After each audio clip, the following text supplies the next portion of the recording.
My name is Maya, I'm 28 years old, and for the past 2 years I've lived a life built on silence. No family visits. No phone calls. No explanations. Just silence. Until this morning. 14 missed calls. All from the same number, my parents. I stared at my phone like it was a ghost from a past I'd buried. The screen glowed in the half-light of dawn, each missed call a reminder of everything I tried to forget. The last time they spoke to me, my mother's voice had been sharp enough to cut through bone. My father's silence had been worse than words. And my sister, her screams still echoed inside me. You ruined our lives, Maya. It wasn't just anger that day. It was conviction, the kind that comes when someone decides you're the villain in their story. I left before I could become the proof they wanted.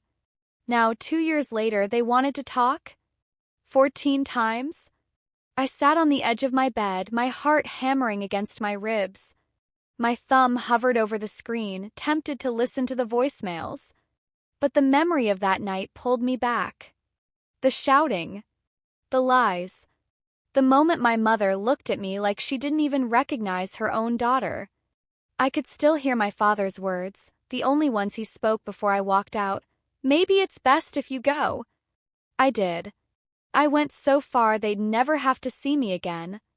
But now something felt wrong. Parents don't call 14 times for nothing. The phone buzzed again. Same number. Same name, Mom. For a second, I thought about answering. Then I imagined her voice trembling through the line, not with guilt but accusation. No. I couldn't go through that again. I tossed the phone aside, but it kept vibrating against the wooden table, desperate, like it refused to be ignored. I walked to the window. The city outside was waking up, people rushing to work, cars humming, life moving forward like nothing had happened. Mine had stopped 2 years ago, the night I became the family disgrace. I thought I'd made peace with it. That leaving was strength. That silence meant healing. But standing there, watching the phone light up again, I realized silence doesn't erase the past. It just waits. I picked it up again, staring at the list of missed calls. 14.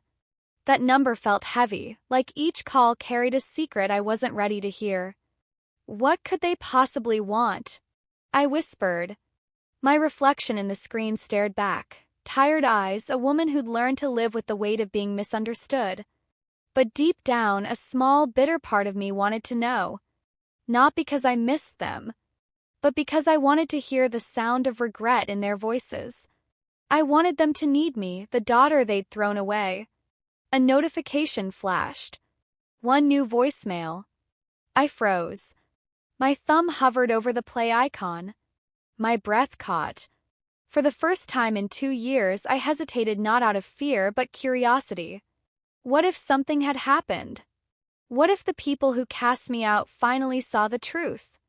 My hand trembled as I pressed play. A voice cracked through the speaker, broken, urgent, familiar. Maya, please. It's about your sister. We need you to come home. Please. My stomach dropped. My mother's voice. The same one that told me to leave. I replayed it once. Twice. Then again. Each time it sounded more desperate. Something had happened to Lena. And just like that, the silence I'd built my life around shattered. I grabbed my coat, the phone still glowing in my hand. The 14th call hadn't just been a message. It was an invitation to walk back into the fire I'd escaped. I didn't know if I was ready to face them. But I knew one thing for sure, they were finally the ones who needed me. And this time, I wasn't coming back the same. I grew up in a town where everyone knew everyone. The kind of place where smiles were rehearsed and secrets stayed hidden behind white picket fences. On the outside, we were the perfect family. The Winters, respected, well-dressed, admired. My father, Daniel, owned the local hardware store. My mother, Elaine, led every charity event within a 10-mile radius. And then there was my sister, Lena, the girl everyone adored. If you asked anyone in town, they'd say Lena was born to shine. She had that kind of presence that pulled people in, blue eyes that could charm a teacher out of homework, a laugh that made adults melt. I was older by 3 years, quieter, the kind of kid who followed rules and cleaned up the messes Lena left behind. But in our house, effort never mattered as much as sparkle. When we were little, I remember standing next to her in church one Sunday. She wore a bright yellow dress, mine was pale gray. People leaned down to tell her how beautiful she looked. Not one of them noticed me. I was right there, holding the same hymn book, singing the same song, invisible. The mom used to say, "Lena just has something special." I used to wonder what I was missing. By the time we were teenagers, that something special had turned into a shadow I couldn't escape. Lena got attention, praise, forgiveness. I got expectations. "Be more like your sister" became the household anthem. I did everything right, top of my class, part-time job, no trouble, but it never made a difference. Dad would smile at Lena for bringing home a B, but I could get an A and hear only, "That's what we expect from you." Till I kept trying. 'Cause that's what love looked like in our family, something you earned. Cracks started showing the year Lena turned 16. She fell in love with a boy named Ryan Cooper, the mayor's son. He was kind, steady, everything Lena wasn't. For once, I thought she'd found someone who grounded her. But my mother saw something else, opportunity. Perfect match, a perfect image. Every dinner turned into a performance. Every smile was rehearsed. I remember standing at the sink one night, washing dishes, when Mom whispered to Dad behind me, "If Lena marries into that family, we'll finally be where we belong." That word, "we," burned into me. 'Cause we never included me. I left for college a year later, desperate for air. For freedom. For a version of myself that didn't exist only in Lena's shadow. I thought distance would fix things. But when I came home during breaks, nothing changed. The same cold hierarchy ruled the house. Lena could do no wrong. And I was the responsible one, the fixer, the forgotten. One summer, I caught Lena crying in her room. She said Ryan was pulling away, that he thought their relationship felt forced. I told her maybe she should give him space, let things breathe. She nodded, wiped her tears, and hugged me. It was the first real hug I'd had from her in years. But the next morning, I overheard her telling Mom that I was jealous, that I told her to break up with Ryan because I wanted him for myself. That's how it always went. My kindness became manipulation. My silence became guilt. And my truth, always twisted. Mom didn't confront me right away, but something in her eyes changed. The warmth that was already faint turned into suspicion. Dad barely spoke to me that week. By the time I went back to college, I'd learned an important lesson. In our family, perception mattered more than truth. Years passed. I graduated, got a job in the city, and built a life on my own. But no matter how far I went, the invisible strings of home still tugged at me. Every phone call started with pleasantries and ended with updates about Lena. Her engagement. Her business. Her success. It was as if my own life didn't exist unless it revolved around hers. Then one winter weekend, I got the call. Lena wanted me home for her engagement dinner. "I want you there," she said. "It wouldn't feel right without you." Her voice sounded genuine, maybe for the first time. Against my better judgment, I agreed. When I arrived, everything was perfect, too perfect. Fairy lights, laughter, the smell of roasted rosemary chicken. Ryan looked nervous, like he was hiding something. Mom kept fussing over the table, making sure the photographers from the local paper got the right angle. And Dad, he kept refilling everyone's glass like celebration could drown discomfort. Halfway through the night, Lena stood up to make a toast. Her hand trembled slightly. She smiled at me, that picture-perfect smile that never reached her eyes. Then she said something that changed everything. I wouldn't be here tonight if Maya hadn't taught me how to take responsibility for my mistakes. Everyone clapped, confused but polite. But I knew that tone. Beneath her words was a sharpness, a secret. Later that night, I caught her in the hallway. "What was that about?" I asked. She smiled faintly. "Relax, sis. You know I love you." But her eyes, they told another story. Something deep inside me stirred, a familiar unease I couldn't name. Because in my family, love always came with a cost. I left that night with an ache I couldn't shake. I told myself I was being paranoid, that maybe she'd changed. But a week later, the storm broke, and it wasn't rain that came down. It was everything I thought I knew about my family. That was the start of the end. And none of us were ready for how far the cracks would spread. It happened on a Sunday, the kind of quiet day that feels harmless until it isn't. I was at home visiting for the weekend. The smell of coffee drifted from the kitchen, and for once, things felt almost normal.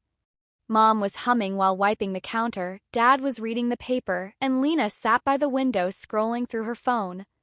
I remember thinking maybe, just maybe, we were past all the old tension. Then the doorbell rang. Dad opened it, and standing there was Ryan, Lena's fiancé. His face was pale, his jaw tight. He didn't even look at me. He just held up his phone and said in a shaking voice, "Is it true?" The room fell silent. Lena's phone buzzed. She looked down and her expression changed, first confusion, then fear. What is this?" she whispered. Ryan took a step forward. "Don't act innocent. Someone sent me screenshots, messages, emails, everything. They said you were seeing someone else while we were together." My heart stopped. I glanced at Lena. Her lips parted, her eyes wide. And then, slowly, she turned toward me. "Maya," she said, her voice trembling. "You told him, didn't you?" For a second, I didn't understand. "What?" She stood, tears filling her eyes. "You told Ryan about that mistake I made 2 years ago. You promised you'd never say anything." My stomach dropped. "Lena, I didn't." She cut me off, voice cracking into a scream. "You ruined my life." The words hit harder than a slap. I looked at her, my sister, my blood, and I saw something cruel flicker behind the tears. Mom rushed forward, grabbing Lena's shoulders. "What are you talking about?" "She told him." Lena sobbed. "She told Ryan about that night. About everything. I trusted her." I shook my head, speechless. "I didn't tell anyone. Lena, I promised you, remember?" "I never." But she wasn't listening. Neither were they. Dad folded the newspaper and stood, his eyes narrowing. "Maya, is this true?" "Of course it's not," I said, my voice breaking. "I would never." "Then how did he find out?" Mom demanded. "You're the only one who knew, Maya." I could feel the room tilting, reality slipping away from me. "I don't know. Maybe someone else." Lena's voice cut through mine, raw and sharp. "You've always hated me. You couldn't stand that I finally had something you didn't. Love, happiness, attention." "That's not true." "Then why?" she shouted.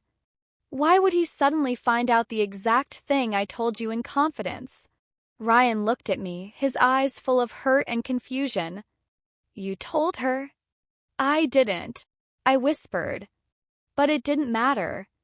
The truth no longer belonged to me. Mom shook her head, disappointment settling over her face like a shadow. "After everything we've done for you." "What you've done for me?" I laughed bitterly, tears stinging my eyes. "You mean the years of being second best? The years of pretending I was fine while you worshipped her?" "Enough!" Dad's voice thundered across the room. "Don't twist this, Maya. You've always been jealous of your sister." That word, jealous, snapped something inside me. I looked at them, one by one, the family I had tried so hard to love. Their faces blurred behind a veil of disbelief and blame. No one wanted to hear me.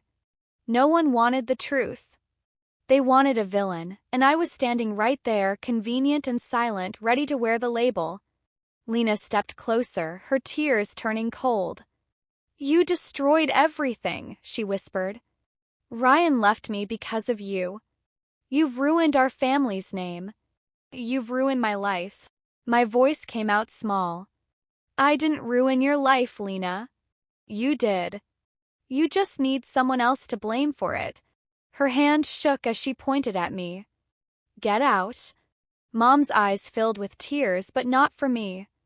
Maybe it's best if you go, she said softly. There it was, the final cut. I stood frozen for a moment, the air thick with silence. Then, without another word, I grabbed my bag, my keys, and walked to the door. My chest burned, but I refused to cry in front of them. Ryan stepped aside as I passed. I didn't even look at him. Outside, the air was cold and sharp. I remember the sound of the wind against the trees, the way the light hit the porch, everything too still, too heavy. I made it to my car before the first tear fell. My hands shook as I started the engine. Inside that house, they were probably comforting Lena, telling her she'd done the right thing. That I'd finally shown my true colors. Maybe I had. Maybe my true color was survival. As I drove away, the anger came, hot and suffocating.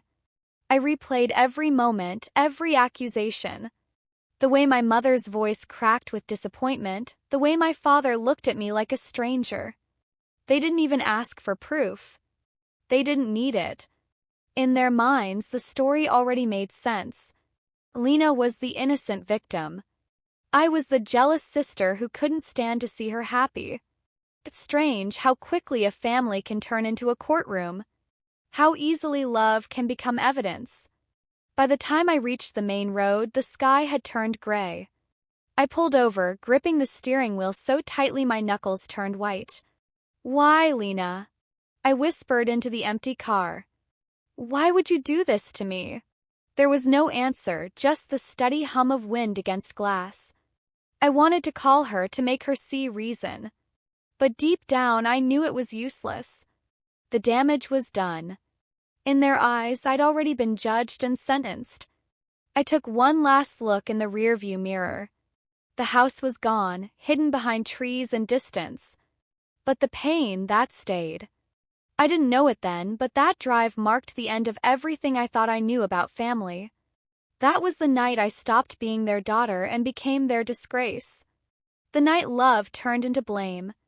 The night I walked away for good. And that was the last time I saw them. Until this morning. The first night after I left home, I slept in my car. The engine off, the world silent except for the hum of distant streetlights.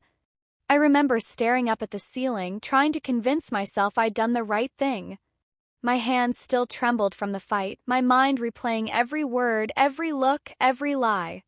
Somewhere between exhaustion and heartbreak, I realized the silence hurt more than their voices ever did. I found a small apartment 2 towns away a week later, a one-room space with peeling wallpaper and a leaky faucet. It wasn't much, but it was mine. For the first time, no one's voice filled the room except my own. No footsteps outside my door. No expectations. No judgment. Just quiet. But quiet can be cruel. First, it felt like freedom.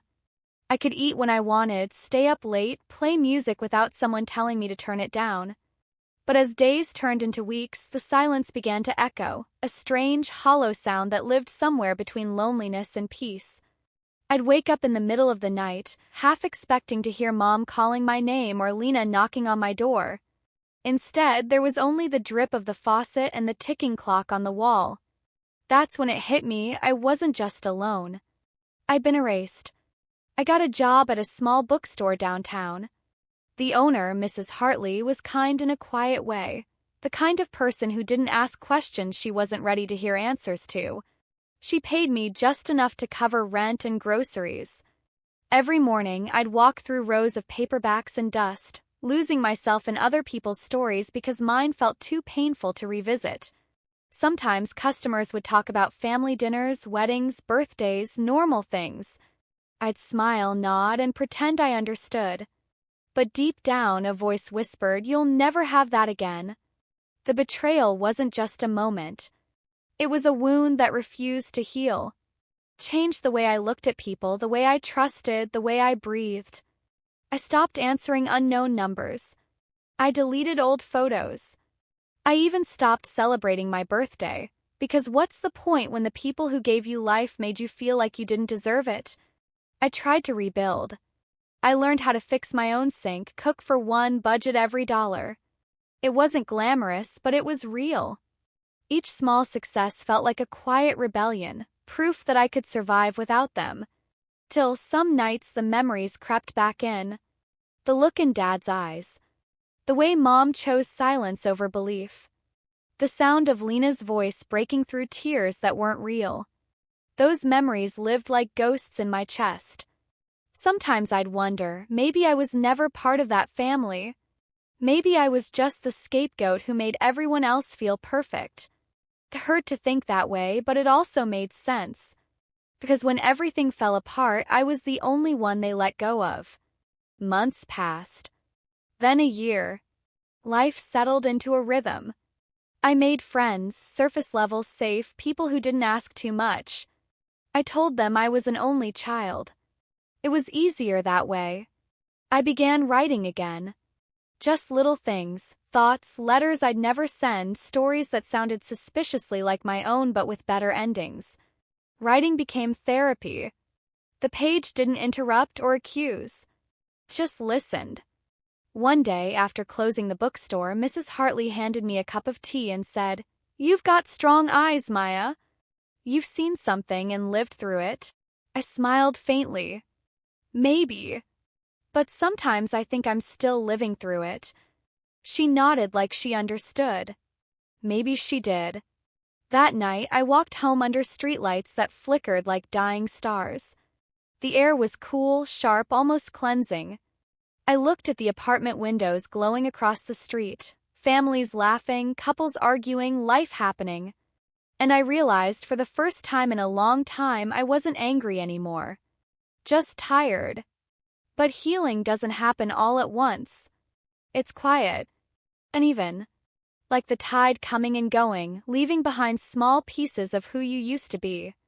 By the time my second year alone began, I'd grown used to the silence. It didn't feel empty anymore, it felt earned. I'd stopped waiting for apologies that would never come. I'd stopped hoping for someone to call and say, "We were wrong." Until they did. It was early morning, just before dawn. I was making coffee when my phone buzzed on the counter. Unknown number. I ignored it. It rang again. And again. I frowned, wiped my hands, and picked it up. 14 missed calls. I froze. My breath caught somewhere between my chest and throat. The number wasn't unknown anymore. It was familiar. Engraved in me like a scar I thought had faded. Mom. I stared at the screen, heart racing, the same way it had the night I left.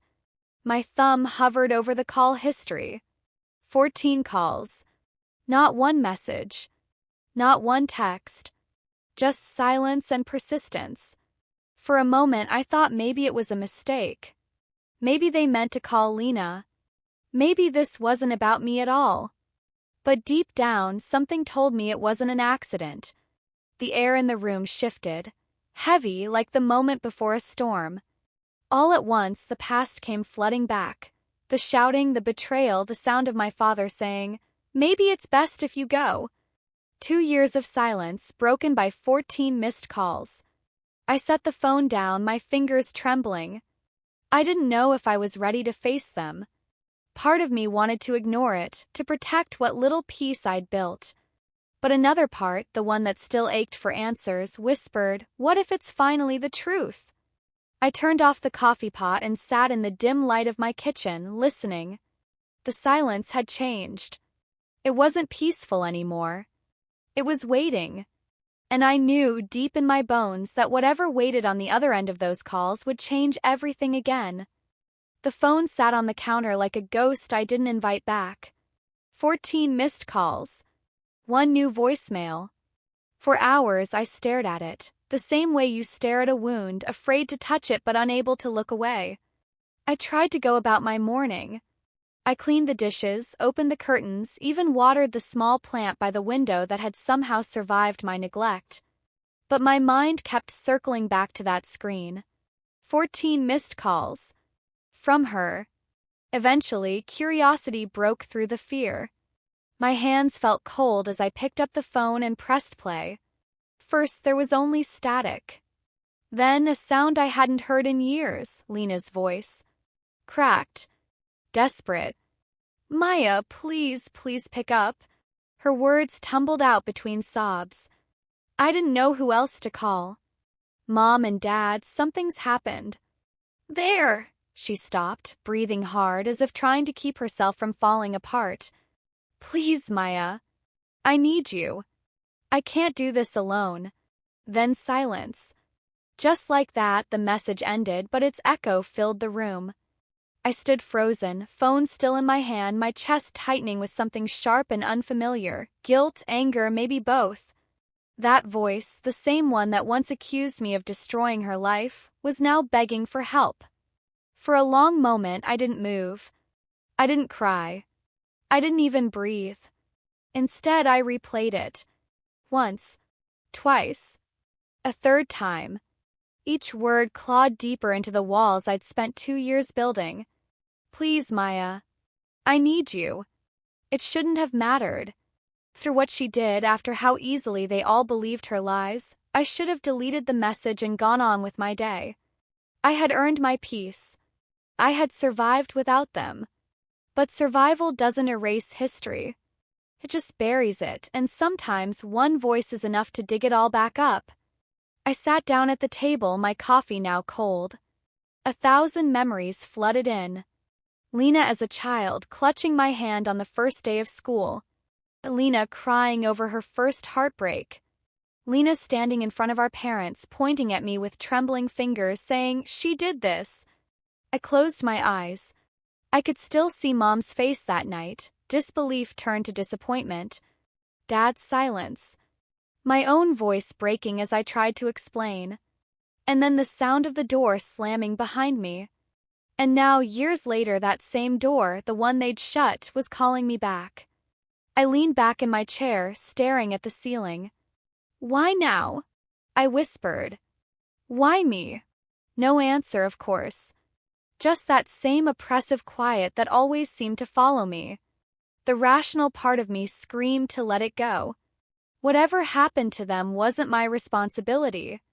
I had no family, they'd made sure of that. But there was another voice, quieter but more persistent, whispering beneath the anger. What if it's serious? What if they really need you? I hated that voice. It sounded too much like hope. I got up and paced the room, arguments warring inside me. They didn't care when I needed them, I muttered. They watched me walk away. But another thought pushed back. What if this is your chance to face them? To finally get the truth? Closure. That word hit me like a weight. Maybe that was it. Not forgiveness. Not reconciliation. Just an ending that made sense. Because I'd been living in the middle of a story that never finished, stuck between betrayal and silence. I picked up my phone again, staring at Lena's number. My thumb hovered over call back, but I couldn't do it. Not yet. I needed time or maybe courage. Instead, I opened the blinds. Outside, the city buzzed like it always did. Cars rushing, people moving, everyone with somewhere to go. I felt small, detached. Like time had stopped for me and kept moving for everyone else. Then, almost without thinking, I went to my closet and pulled out my old duffel bag. The same one I carried the night I left home. Still smelled faintly of rain and regret. I packed slowly, a few clothes, my notebook, a sweater. My hands shook the whole time. Every part of me screamed that I was making a mistake. But beneath the fear, there was something else, something alive. For 2 years, I'd been standing still, letting the past define every breath. Maybe this was my chance to confront it, not for them, but for me. By the time the sun dipped low, my bag was ready. The apartment looked emptier than usual, like it already knew I wasn't coming back soon. I stood by the door, keys in hand, and whispered to the room that had seen every version of me, broken, healing, numb. "I'm not going back to forgive them," I said softly. "I'm going back to end this." The drive began in silence. The city lights faded behind me, replaced by the endless stretch of highway and the dim glow of my dashboard. The further I drove, the heavier the air felt, like the past itself was thickening around me. Every familiar landmark I passed, the old diner, the rusted water tower, the field where we used to play, pulled me backward in time. My heart raced faster with each mile. I turned on the radio to drown out my thoughts, but every song seemed to echo my story: loss, regret, broken love. So I shut it off and let the silence take over again. It was strange how silence could sound different now. It wasn't peaceful or heavy. It was charged. Waiting. I thought about Lena's voice again, the tremor in her tone, the way she said my name like it meant something again. And no matter how hard I tried to harden my heart, part of me still wanted to believe her. Maybe she'd changed. Maybe she was telling the truth this time. But another part of me, the part that still remembered the humiliation, the betrayal, the years lost, whispered, "Don't be fooled twice." I gripped the steering wheel tighter, my reflection faint in the windshield. "This time," I muttered, "I'm the one in control." As the town's welcome sign appeared in the distance, my chest tightened. The name looked smaller now, faded, like the place itself had aged with me. I slowed the car, the night air thick with memories and questions. Whatever waited beyond that sign, I wasn't the same girl who had left. I wasn't going back for family. I was going back for truth, for closure, and maybe, just maybe, to finally hear the sound of silence break. Town looked smaller than I remembered. The streets were quieter, the trees older, the air heavier with the scent of things left unsaid. As I turned down our street, my chest tightened. The house appeared at the end of the lane, its white paint now dull and chipped, the garden wild with weeds. For a second, I almost didn't recognize it. I parked in the same spot I had the night I left. My hands trembled on the steering wheel as I stared at the front door. The lights inside flickered dimly, casting long shadows through the windows. It didn't feel like a home anymore. It felt like a memory that had decayed. I took a deep breath, stepped out of the car, and walked toward the porch. The wood creaked beneath my shoes, the same sound that used to welcome me home after school. Only now it sounded like warning. When the door opened, it wasn't Lena who stood there, it was my mother. For a moment, neither of us spoke. She looked smaller somehow. Her hair, once neat and shining, was streaked with gray. Her face, always held tight with pride, now sagged with exhaustion. "Maya," she whispered, her voice trembling. "You came." I couldn't speak. All I managed was a nod. She stepped aside slowly. "Come in." The house smelled different. Gone was the scent of her floral candles and freshly baked bread. Instead, there was dust and something faintly medicinal in the air, like old wounds refusing to heal. The furniture was the same, but it felt wrong, too still, too quiet. My father sat in his usual chair, but he didn't look up when I entered. His once strong shoulders were hunched, his hands trembling slightly as he stared at the floor. "Dad," I said softly.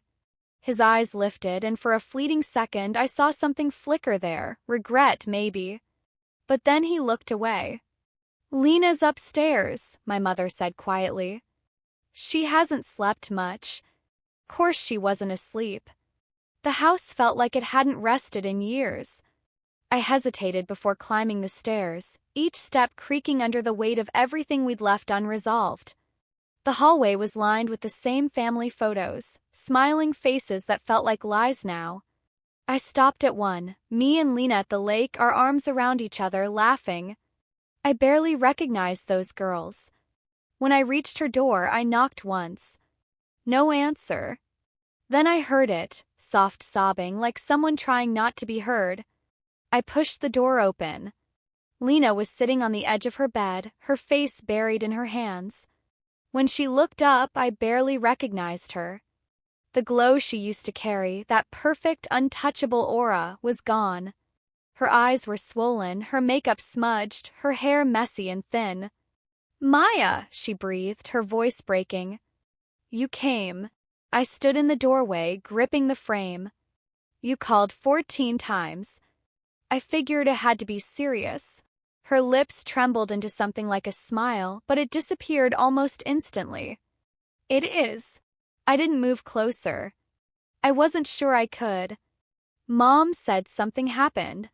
She nodded, wiping at her eyes. "They're not well. Dad's health has been getting worse, and Mom's been trying to keep everything together, but—" her voice cracked again. "It's been bad." I didn't respond. The sympathy inside me warred with resentment. I had spent years trying to get them out of my head, out of my heart. Now here they were, fragile, broken, and I didn't know what to feel. Lena looked at me for a long time before whispering, "I didn't think you'd ever come back." "I didn't think I would either," I said. The silence stretched between us, thick and unbearable. Then she took a deep breath and said, "Maya, there's something I need to tell you." My stomach tightened. She looked down at her hands, fidgeting. "You remember that night, when everything fell apart?" I didn't need her to clarify. That night was carved into my bones. She swallowed hard. "I said things that weren't true." The words hit me like a slap. I froze, my pulse pounding in my ears. "What did you just say?" Her eyes filled with tears again. "I lied, Maya. I lied about everything." I stared at her, unable to speak. The room suddenly felt smaller, the air heavier. "Why?" I finally managed, my voice sharper than I intended. "Why would you do that to me?" She shook her head, sobbing harder. "Because I was jealous. Because I couldn't stand the thought of you being the good one, the strong one. I was supposed to be perfect, the one they were proud of. But when things started falling apart in my life, I needed someone to blame. And you were always the easiest target." Her words sliced through me like glass. "All those years," I whispered, "you let me believe it was my fault. You let them believe it too." She nodded, crying openly now. "I know. I know I ruined everything. I thought I was protecting myself, but I destroyed you instead." I took a step closer, anger bubbling up despite the ache in my chest. "Do you have any idea what that did to me? I lost everything, Lena. My family, my name, my life. And for what? Because you were jealous." She looked up, her voice breaking. "You think I don't know what I did? You think I don't live with that every day? My engagement fell apart a year later. My career gone.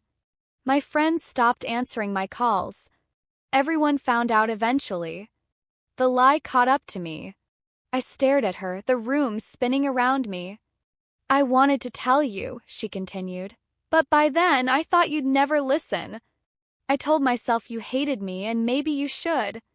But I can't carry it anymore." I turned away, unable to look at her.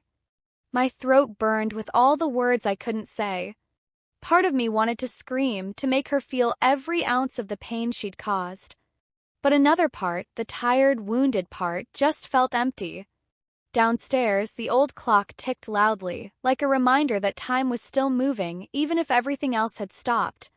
Lena's voice broke the silence again. "You have no idea what I've lost because of that lie." I turned back to her, tears finally spilling down my cheeks.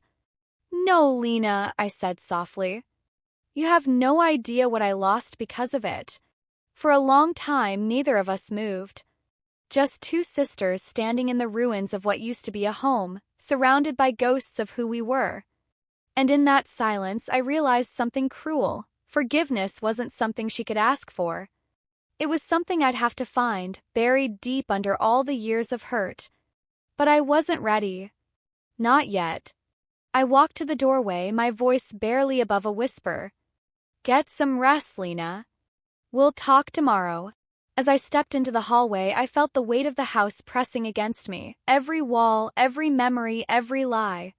The floorboards creaked beneath my feet as I descended the stairs, the sound echoing through the hollow space. My parents sat quietly in the living room, the TV on but the volume muted, their faces washed in gray light.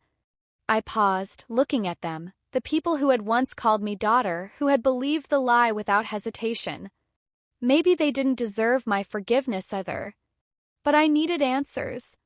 And for the first time in years, I was finally in the place to get them. Because the truth had just begun to surface, and something in me whispered it wasn't the whole story. The night stretched long after Lena's confession. I didn't sleep. I couldn't. I sat in the guest room, the same one that used to be mine before I was erased from it. The walls were still painted the same pale blue, but the posters were gone. My old books were missing, replaced by framed certificates of Lena's achievements. Even in absence, the comparison lingered.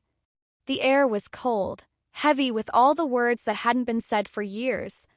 Somewhere down the hall, a floorboard creaked, the house still alive with memories it refused to bury. By morning, the rain had started.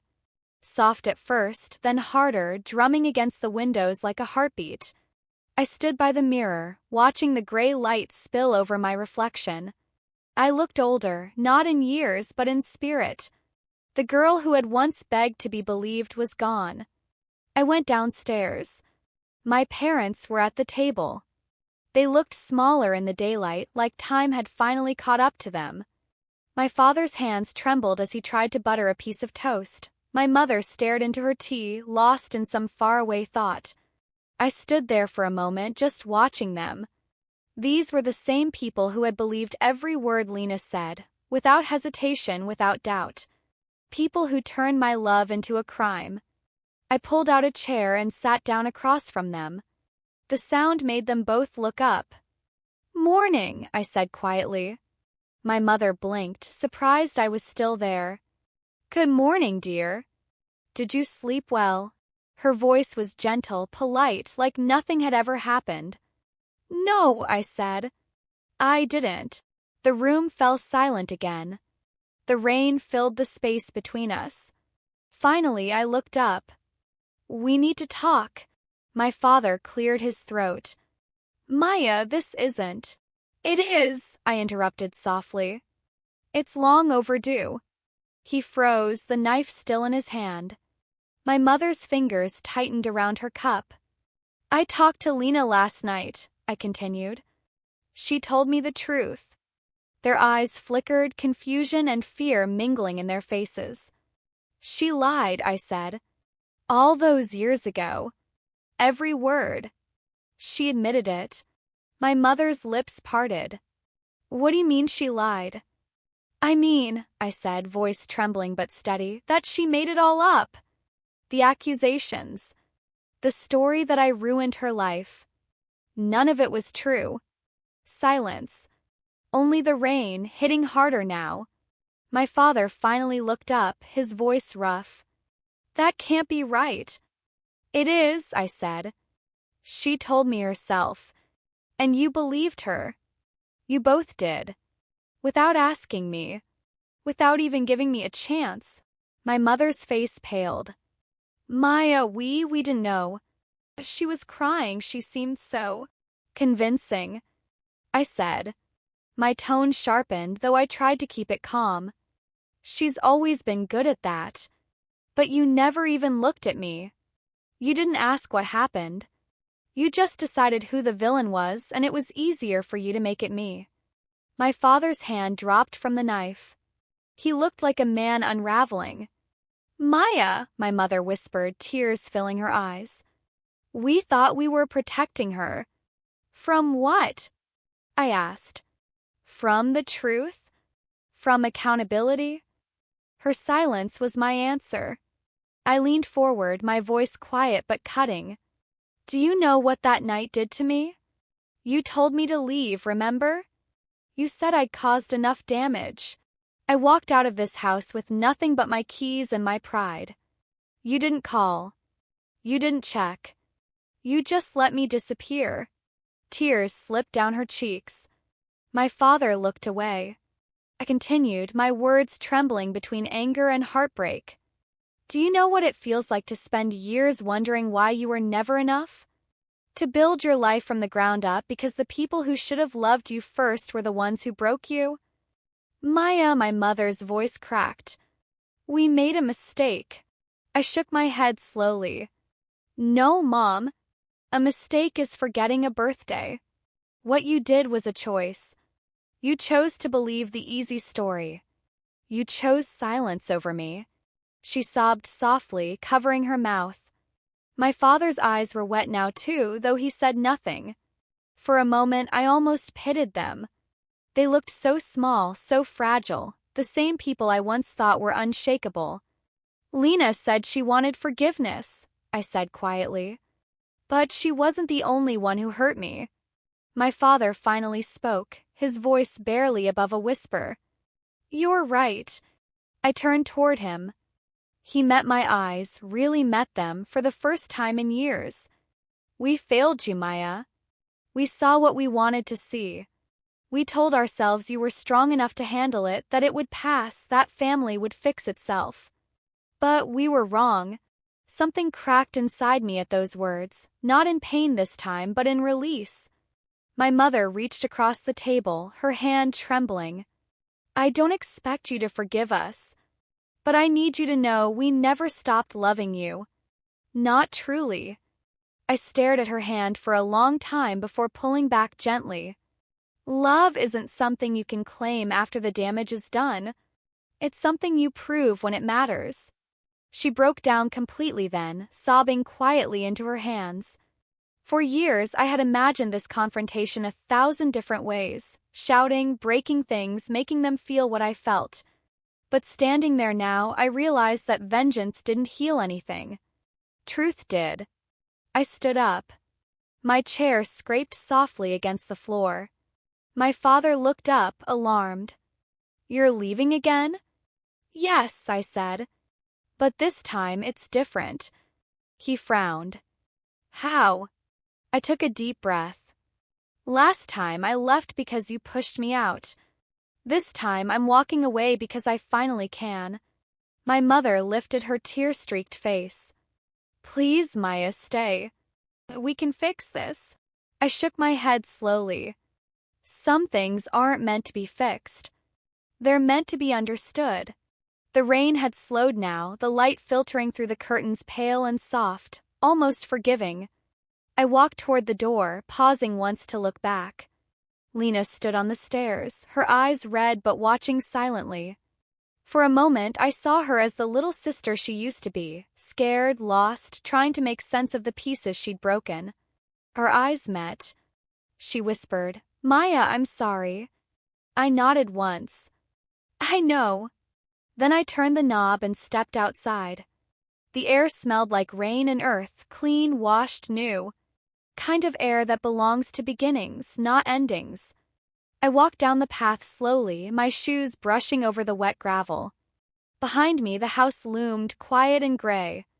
It didn't look like a home anymore. Maybe it never had. As I reached the gate, I felt something strange, not relief exactly, but peace. Kind that comes when you stop waiting for someone else to make things right. For the first time in years, I didn't feel like running. I felt grounded. Pull. I turned once more to glance at the house. Through the window, I saw silhouettes, 3 broken figures trying to hold on to what was left.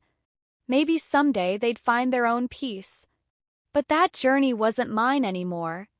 Mine had already begun. I got into the car and sat there for a moment, listening to the rain ease into silence. My hands rested on the steering wheel, calm. No shaking, no hesitation. When I started the engine, my reflection caught in the rearview mirror. Older, stronger, freer. I whispered to the girl who once cried in that same house. You did it! You faced them. As I drove away, the town blurred behind me. The road stretched ahead, open and endless. For years, the truth had been a burden. But now it was my release. 'Cause sometimes closure doesn't come with apologies. Comes when you finally stop needing them. And in that quiet moment, as the rain faded to mist, I realized peace wasn't something they could give me. It was something I had to claim for myself. The road stretched endlessly before her, winding through soft hills washed clean by the rain. For the first time in years, Maya wasn't rushing anywhere.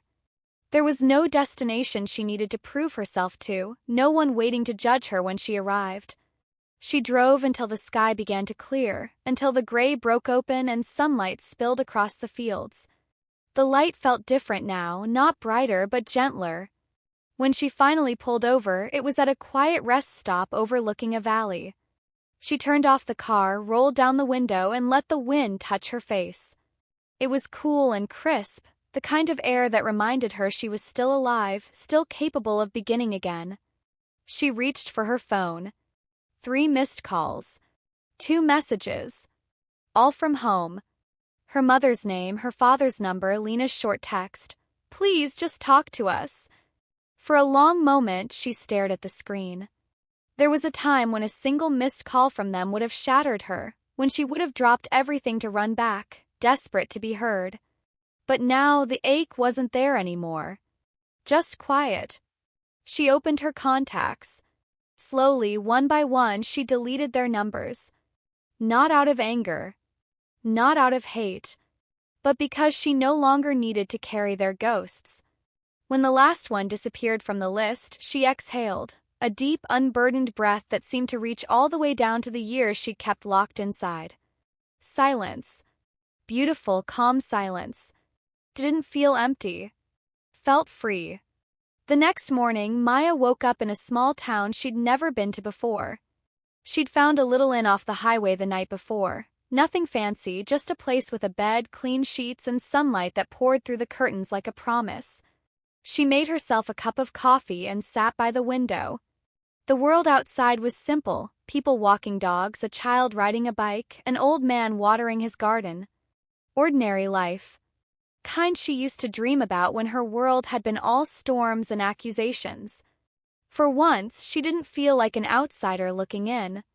She was just there. Present. She sipped her coffee slowly, letting the warmth fill her chest. The bitterness didn't bother her, it tasted real.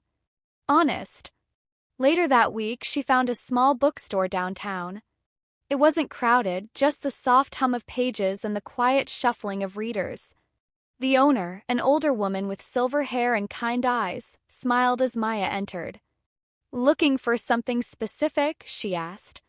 Maya hesitated, then smiled back. "No. Just something new." The woman nodded. "Sometimes that's the best place to start." Maya wandered through the aisles, running her fingers along the spines of the books. Stories about love, forgiveness, freedom, all the things she had chased in her own way. She picked one up at random, flipping through the pages until she found a line that stopped her. Letting go isn't the end. It's the space where the beginning finally fits. She closed the book slowly, her throat tightening. Felt like the universe whispering back to her, "You made it." She bought the book and sat outside on a bench, reading under the late afternoon sun. For the first time, the silence didn't feel like a void she needed to fill. Felt like peace. Days turned into weeks. The pain didn't vanish completely, it softened. The memories still came sometimes, uninvited but harmless. They no longer dragged her backward, they just passed through like shadows. Every morning she made coffee. She started journaling again, small reflections, simple gratitude lists. Woke up feeling calm. Watched the sunrise. Didn't cry today. Each line was a quiet victory. She took long walks in the evenings, learning the rhythm of her new town, the scent of rain on the cobblestones, the laughter from the cafe down the street, the way the sky burned gold before fading into blue. And one morning, as she watched the light spread across the hills, she realized something profound. Freedom didn't always come with fireworks. Sometimes it arrived quietly, in the spaces where pain used to live. It was in the silence of no longer explaining herself. In the calm of not checking her phone. In the peace of knowing she didn't need their validation anymore. She smiled softly to herself. "This is what it feels like," she whispered. "To be free." One evening, her phone buzzed again. A new number, unfamiliar. She almost didn't answer, but curiosity won. Hello? Pause, then a warm voice on the other end. Hi. I'm sorry to bother you, this is Jonah from the bookstore. You left your journal here last week. Oh, Maya said, surprised. Thank you. I didn't even realize. No rush, he said gently. It's safe here. I just thought you'd want it back. Something about his tone made her smile. It wasn't flirtation, just kindness. Thank you, she said. I'll come by tomorrow. When the call ended, she stared at her reflection in the window. Soft light, soft smile. Life had a funny way of opening doors once you stopped banging on the wrong ones. That night, as she lay in bed, she thought of her family, not with anger, not even with sadness, but with understanding. They were living in the consequences of their choices, just as she was living in the peace of hers. Maybe someday paths would cross again. Maybe they wouldn't. Either way, she was done waiting for closure. She already had it. Maya turned off her phone and set it aside. The silence that followed wasn't empty. It was full of lessons, of healing, of her own strength. Inside, the world was quiet. The moonlight rested softly on her face. For the first time in years, she didn't dream of the past. She dreamt of open roads, sunlight, and laughter she hadn't yet heard, the kind that belonged to a woman finally free. Because freedom doesn't roar. It whispers. And sometimes silence is the loudest victory of all. There's a strange kind of peace that comes when you finally stop needing answers. When the why and how could they no longer matter, because you've already survived what was meant to break you. For years, I thought closure came from confrontation. From hearing them say they were sorry. From watching them finally see the pain they caused. But I was wrong. Closure isn't something they can give. Something you claim, the moment you stop letting their silence define your worth.